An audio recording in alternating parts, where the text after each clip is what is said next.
What's up guys, it's Tom here and welcome to a video where we will talk about Manchester City getting relegated from the Premier League, what we know about the potential expulsion and Man City getting kicked out of the Premier League. So this is an update on the ongoing Manchester City 115 charges against them. So you will get all the latest information that you need to know about the case, where it stands and what the potential repercussions are for Manchester City. So let me know, what do you think will be Manchester City's punishment? Not what you think they should be getting, but what do you think will actually happen in the Premier League? So the Premier League handbook outlines the hurdles that must be jumped if a guilty verdict is passed, and Man City will get found guilty in most likely most of the charges. Of course, maybe not all of the 115 or 130 charges that they have against them, but they will be found guilty potentially of the majority of them. And the big question on everyone's mind, will Man City actually get relegated if they are found guilty? So that's what we will explore in this video. And if you enjoy these update videos about this case, make sure to leave a like, subscribe if you are new around here, and make sure to leave your thoughts down below on the whole Manchester City case. So it's a very complex discussion on how likely it is actually that Man City will get relegated from the Premier League and getting kicked out. Because remember, the Independent Commission can hand out any kind of punishment in the rulebook, including relegation and getting kicked out of the Premier League. And the Premier League have a mountain of evidence against Manchester City, not just a few emails that were leaked to the Der Spiegel newspaper, and their articles started the whole investigation against Manchester City. The Premier League has asked Man City for all the emails, all the documents throughout all the 12 to 15 years that the charges are labeled against them. And Man City, of course, for years tried to delay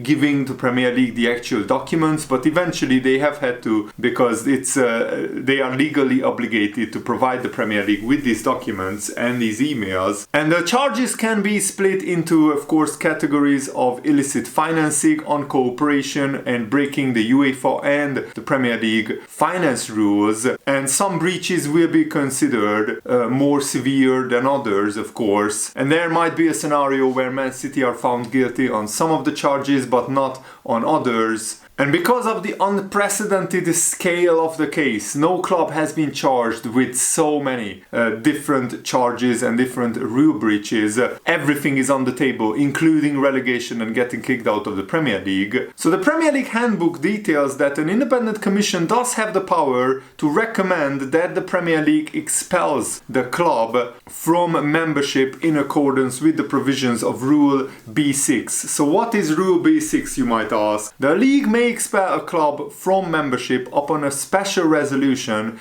to that effect being passed by a majority of not less than 3/4 of such members as being entitled to do so, vote by their representatives or by proxy at the general meeting of which notice specifying the intention to propose the resolution had been duly given. A lot of jargon there, but essentially it would be the Premier League itself that would have to vote on and implement the act of relegation with at least 75% majority.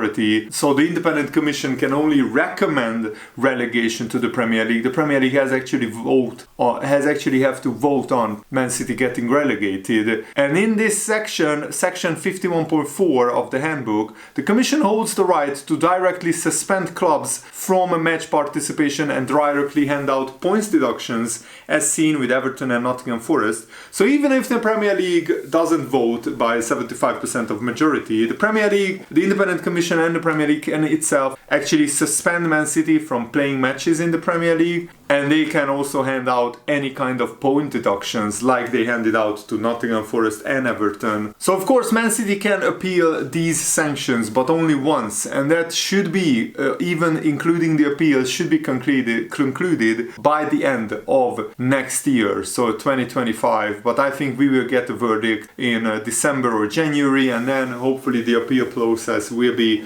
completed by the time the season finishes in May 2025. But Everton, for example, who admitted that they were guilty, they felt their punishment of 10 points deductions was harsh. They appealed against it and they got that points deduction reduced. It is unclear though whether Man City would be afforded the same opportunity in regards to relegation, given the Independent Commission can only recommend relegation rather than directly hand it out, as they can hand out the points deductions, but possibly Man City could appeal this decision. One lawyer at The Athletic, speaking to The Athletic, one lawyer outlined the probability of relegation being handed out. Expulsion from the Premier League wouldn't be just hyperbole, it would be a realistic outcome if they were found guilty of the charges. On the other hand, if some of the charges, like those involving Mancini getting illegal payments, aren't as clear-cut as people think, we are talking about multiple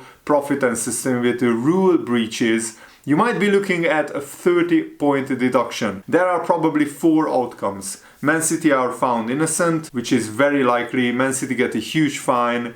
That is also quite unlikely. They get a small points deduction, or they get a huge points deduction, or they are kicked out of the Premier League and they have to go to Championship, League 1 or League 2. The EFL with the Premier League will decide where there is room for Manchester City, but we just don't know without seeing the in-depth evidence.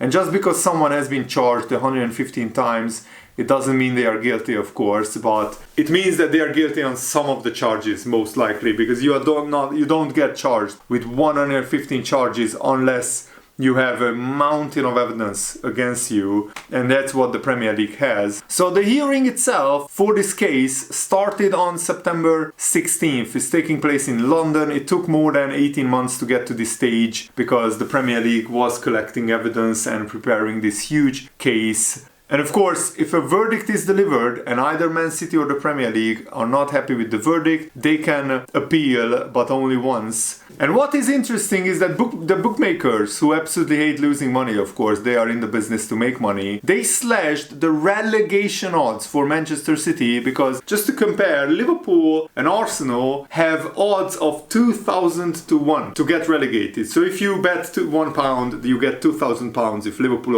or Arsenal get relegated. Now the odds for Man City to get relegated are 12 to 1. So if you bet £1, you get £12 back if Man City gets relegated, which means that they are more likely to get relegated than clubs like maybe, I don't know, Bournemouth, for example. And the market shifted in May, and serious thought needed to be given to the likelihood of Man City receiving a huge points deduction that could lead to relegation, or maybe even getting kicked out of the Premier League, no matter how many points they get. And the betting expert Steve Freeth explained that we were the first out in the industry in putting a price on Man City getting relegated. We discussed whether we should offer a price, because quite clearly the liabilities running out on 2,000 to 1 would be astronomical. It was a case of some heads getting together, putting our fingers in the air and say, what's going to happen to Manchester City? How do we see it? The price we fell on was 33 to 1, because you can't know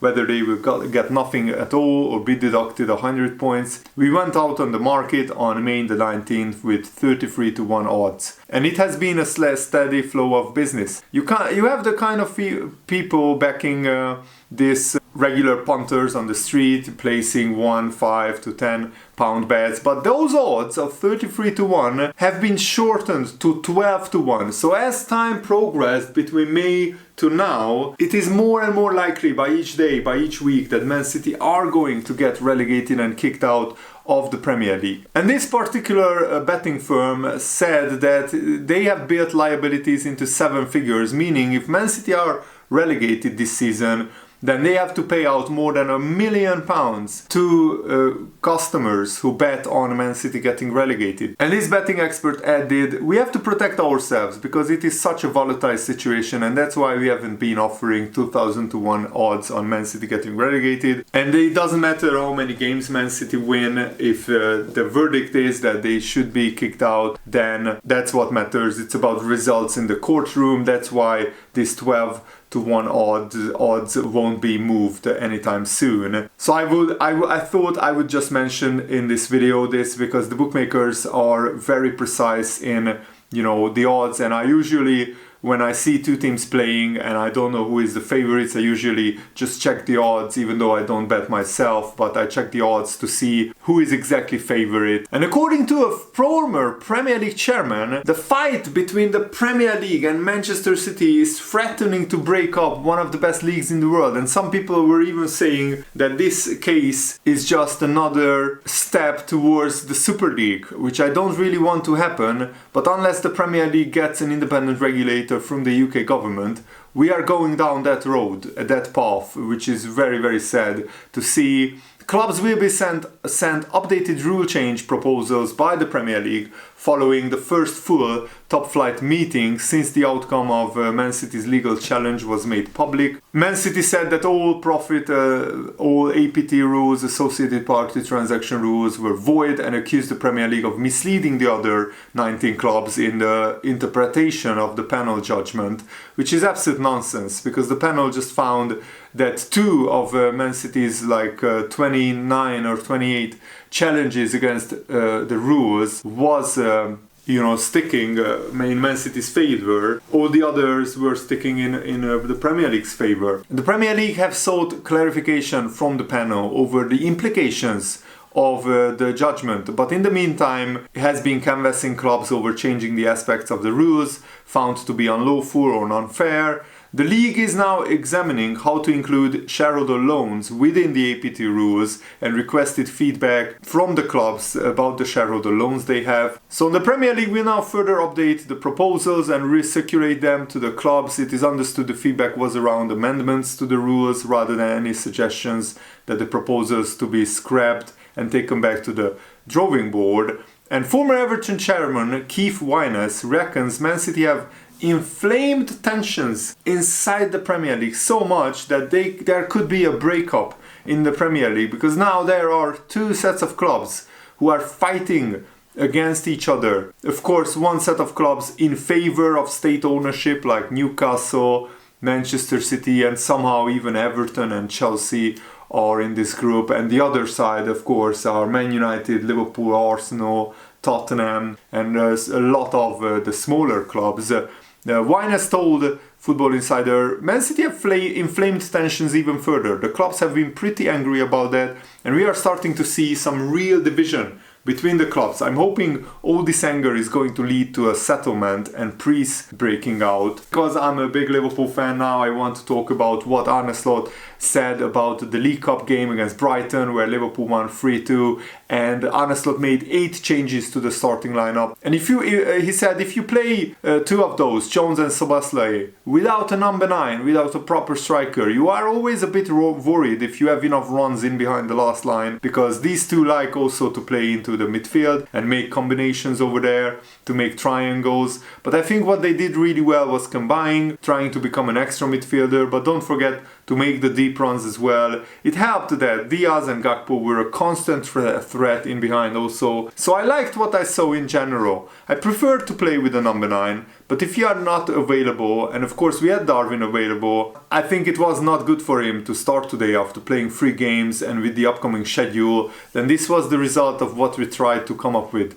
And the players did really well in my opinion. Yeah, I mean Liverpool scored 3 goals without actually playing with a proper striker in a quite unorthodox formation. Szoboszlai played as kind of a false 9, where sometimes he was the focal point of the attacks, but he of course dropped into midfield as well. And Vítězslav Jarosz made some absolutely amazing, brilliant, superhuman saves. And Arne Slot said everybody could see how important his saves were. The first big chance of the game was for Brighton, where Lamptey was one-on-one with Jarosz, and Jarosz makes a huge save. But he even made an even better save in the second half, where he tips a header onto the post. The first big chance of the game was for them, Arne Slot said, where Jarosz saved the 1 against 1, and in the second half, of course, we all remember 1 or 2 amazing saves as well. But he also added to that how comfortable he was with the ball at his feet, making the right choices on when to go short, when to clip the ball long towards the striker, and it helped for him the quality Kwanzaa and Gomez brought in the build-up as well. So I think overall very satisfying afternoon for Liverpool, and we got Southampton in the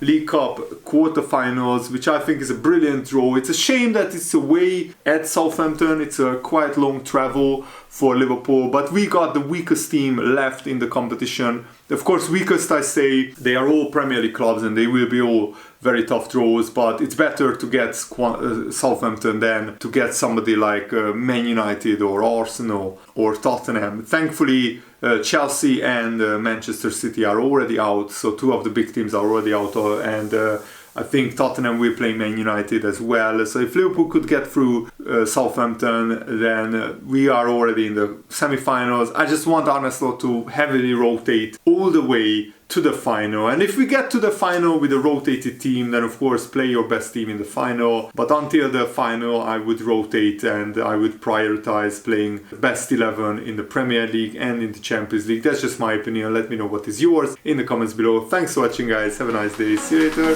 Goodbye.